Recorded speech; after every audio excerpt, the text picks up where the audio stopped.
guys, ito nga pala si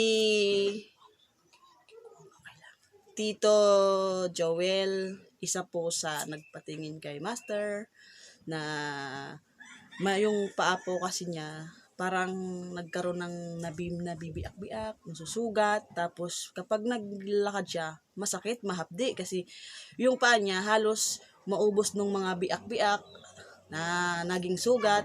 Kaya naisipan namin na humingi ng tulong kay Master. Kaya ito po si Tito mismo makapagsabi sa inyo kung paano naging okay yung paa niya kahit hindi pa na-a-applyan nung turo ni Master. Yan po si Tito.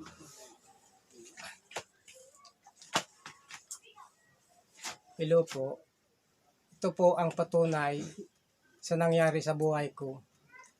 Hirap na hirap ako sa karamdaman ko sa paa dahil ang daming sugat, parang hiniwa-hiwa, mahapdi. Kaya nung naisipan ko na ano ko kay Master, pagamot ako, ito ang resulta po. Umilom yung mga sugat. Ngayon nakakalakad na ako ng maayos, Na hindi masakit. hindi na masakit, hindi na mahapdi. Kaya ito po, Nagkaroon ng kaginhawaan ng paglalakad ni Tito dahil sa pamamagitan ng tulong ni Apo Master Dance. Hindi lang kami o yung mga natulungan niya, mas marami pa siyang natutulungan bukod sa amin, bukod sa mga video na to dito sa amin, marami siyang natulungan. Kaya Master Dance, maraming salamat.